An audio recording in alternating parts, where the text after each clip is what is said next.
Test 4, Section 1. You will hear a woman asking a shop assistant about DVD players. You now have 30 seconds to read questions 1 to 4.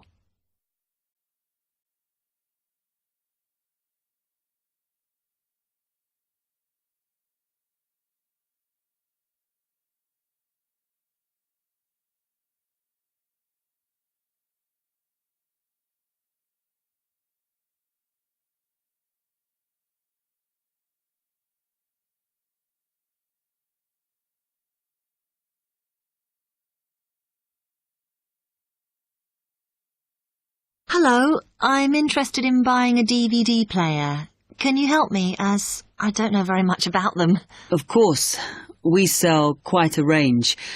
Actually, we're doing a customer survey at the moment, so I wonder if I could fill in this form about you, and that will actually help me to advise you on the best DVD player for you.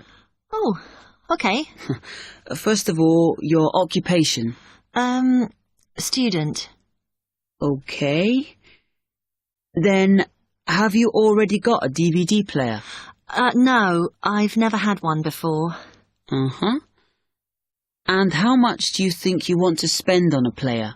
I'm not sure, really, but I have got a budget. My friend said I should allow about £100, but I can't afford over £85, so that's what I'm working on. Mm-hmm. And do you watch DVDs very often? Depends what you mean by often. I don't know what the norm is. Is it about 2 a week? I suppose I watch 3 a month. That's enough for me. Yes. What sort of films do you like watching then? Action movies? Not really. Oh. My boyfriend always insists we watch science fiction movies, but I prefer thrillers. Something to get your teeth into. Okay, just one more. Do you watch other DVDs? Ones that are not films, like music or something? Not much, because I don't want to spend the money on something I can watch on TV, but I occasionally rent out comedy programs, and I fight with my boyfriend over all the sports DVDs he watches. You now have 30 seconds to read questions 5 to 10.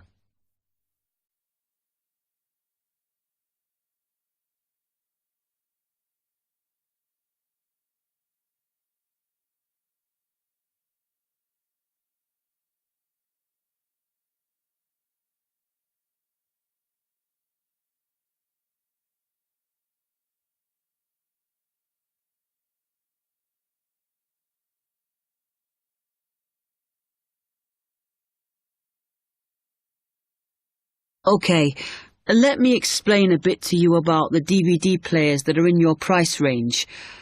First, there's the DB30, which has only got basic features, but it is a bargain at £69.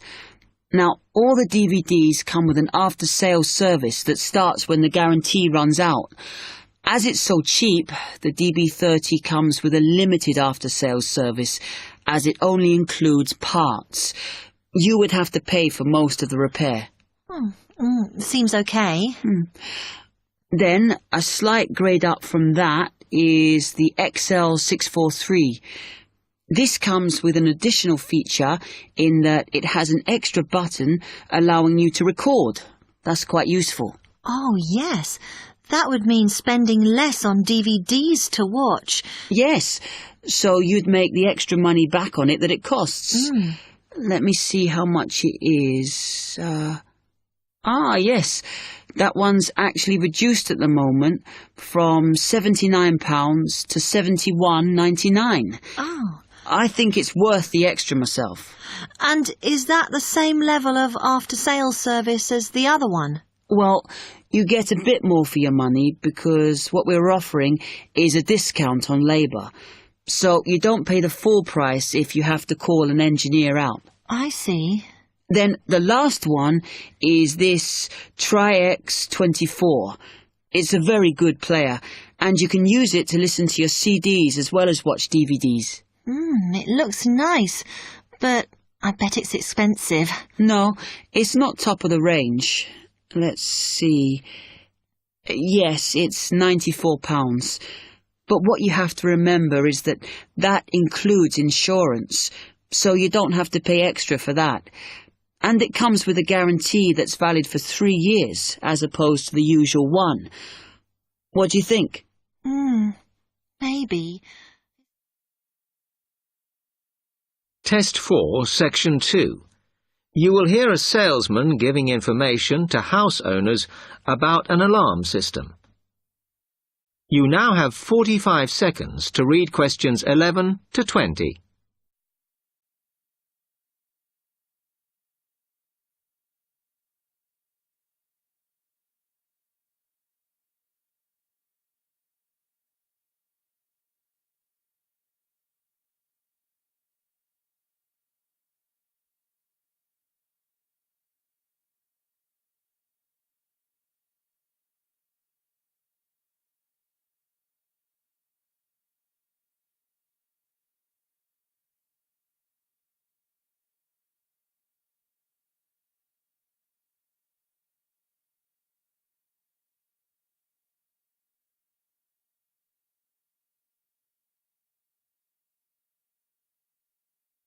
Thank you for inviting me to your residence meeting. My name is Martin Pugh from Safe Cell Alarms. I'm going to explain a little bit about home security, and I hope you'll all feel a bit better informed, and perhaps that you will even purchase one of the alarms we sell. It is all too easy these days for people to break into our homes. Did you know that 25% of all burglaries are committed by burglars breaking and entering via the back door? Even though it is locked, it is still relatively easy for someone to gain entry. And there are parts of our house that we think are not vulnerable because they look inaccessible. But they're not. So, if you're trying to protect your home, you should make sure the top floor is covered by that protection, not just the ground floor. We believe that the only way to secure your property is by having an alarm fitted. Just having the alarm on the outside can put burglars off, and we also recommend that you warn them about the alarm. To do this, we suggest you stick a sign in the front window of the house so it can be seen clearly. This alone should be enough to dissuade a burglar before they start. Now, our company has a range of alarms on offer, and I brought several along for you to see tonight. But let me just explain a few things about them. First of all of our alarms are highly visible. They're colored red, and on the underneath, there is a blue light, which you can see whether they are switched on or not. This acts as a deterrent to burglars who can see it as an active alarm system. Like most systems, our alarms are very sensitive, so you do need to look after them. You may be surprised to hear that a cat can often slink around unnoticed under the infrared beams, but a spider crawling across them will set them off. Also, our system is a little different from some. Most companies offer an option that connects their alarms to the police station. All our alarms have an automatic link to our company office. This means we can deal with a situation promptly and can sort out any alarms that have gone off by mistake. Okay, let me tell you about the installation of our alarms. Later on, I'll show you some house plans and diagrams of how the alarms operate, but you don't have to worry about them being intrusive, as we normally put them in hallways rather than individual rooms. The diagrams show you how the beams work to cover the whole house in this way. Oh, one small thing while I remember is don't leave your security code in your house. A lot of people keep it in the kitchen or their study, but we suggest you leave it with a neighbor so that if there is a break-in, the burglars can switch the system off.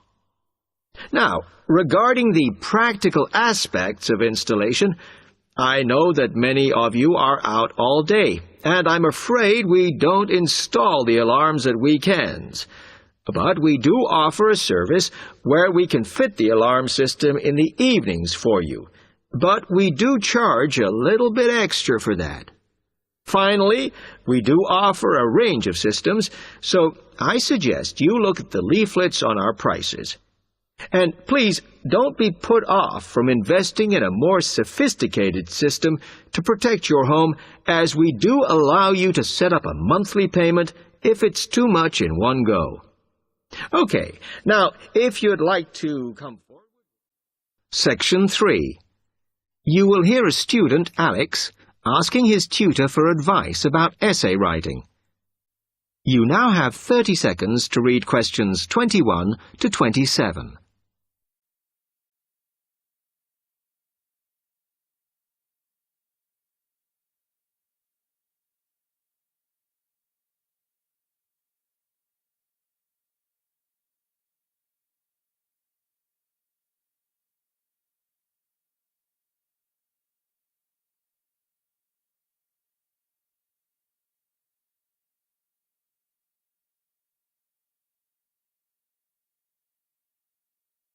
Hi, Alex. Come in.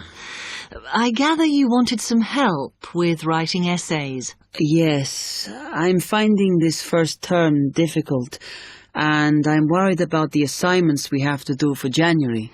Well, let me see if I can help. You shouldn't panic about it, because essay writing is a very straightforward process, really. What it involves is organising the information that you want to include. You shouldn't have more than you can easily manage within the word count.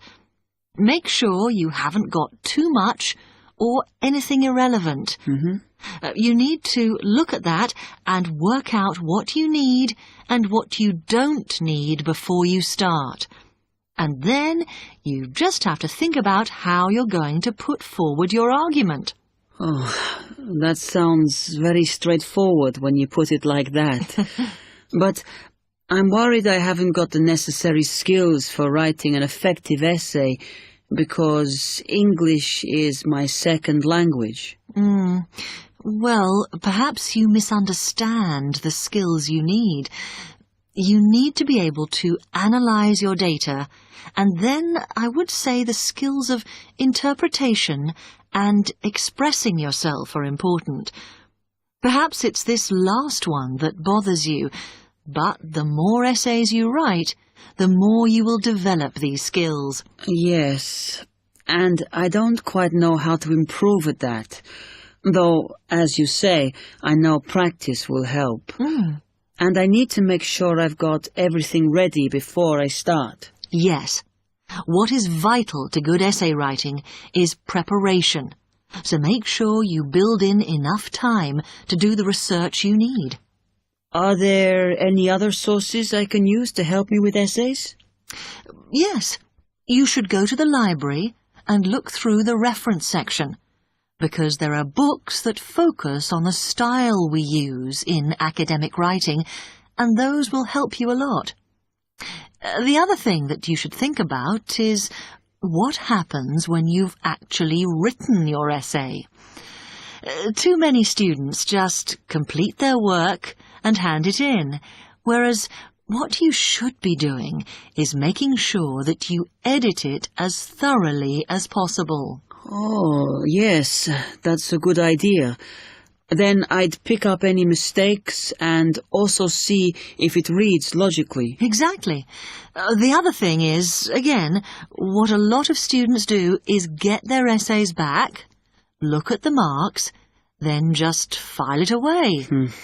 They don't realise that if they checked it through and looked at what the tutor had written, then they can learn from their old essays. Yeah, I can see that's a good idea. So, is that okay? You can always come back to me. You now have 15 seconds to read questions 28 to 30.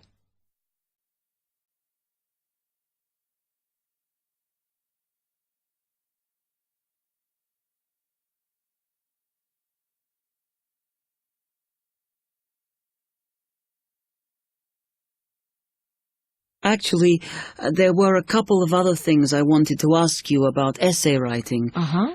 I had a few thoughts of my own about what I should do, such as really taking good notes when I'm reading, because that helps, doesn't it?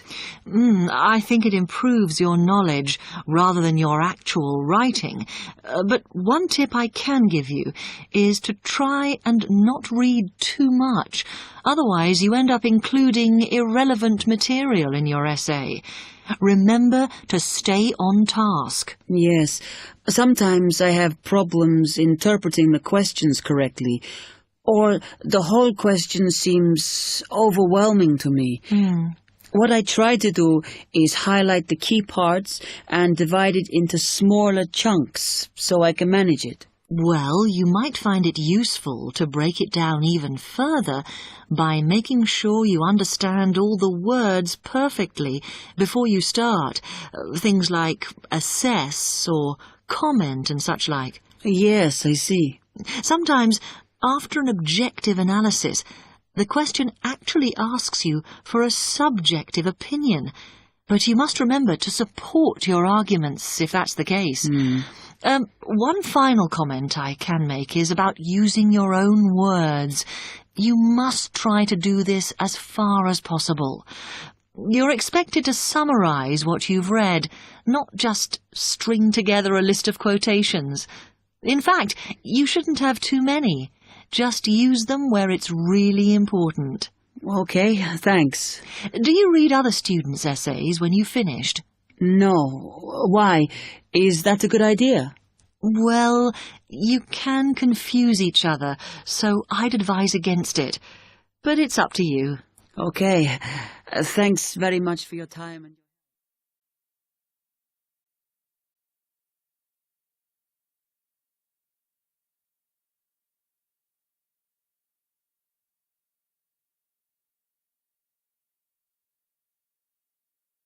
Section 4.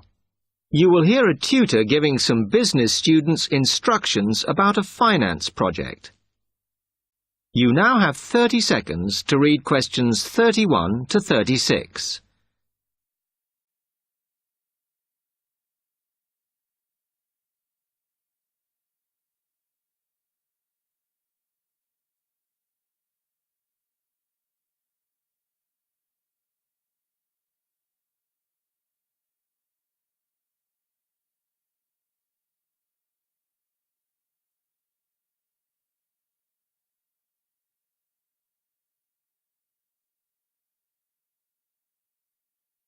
Okay, can you quieten down, please?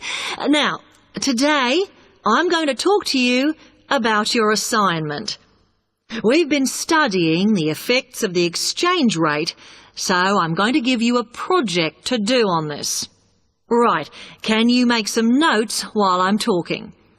The first thing that I'd like you to do in order to prepare this is to select where you're interested in. I mean, which country, and therefore which currency you're going to be operating in. Okay, now the purpose of the project is to make money, and I'm hoping some of you will make a significant amount. So, I want you to suppose that you have £100 that you will have to invest purely in the rises and falls of the exchange system. In other words, you'll be trying to predict rates. This is a project that you'll be doing together, but before you work together, you'll have to go off and research what you need to know about the economy of that country and how well it's doing or is expected to do in the near future. You could all make up a little information sheet with your notes on, clearly legible, because then I want you to get together, we can do that next week, and to go round and read about each other's countries. When you see how well or badly each country is doing, I want you to decide what your exchange rate is going to be against all the other currencies.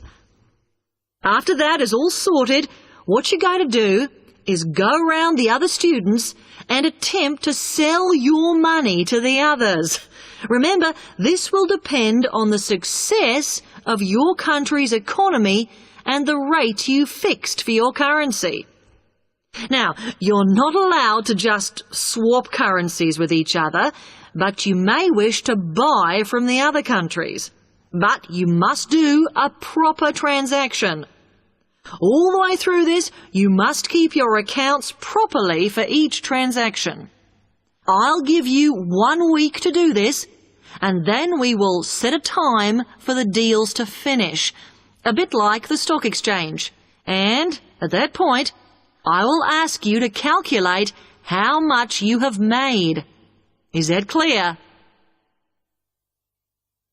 You now have 30 seconds to read questions 37 to 40.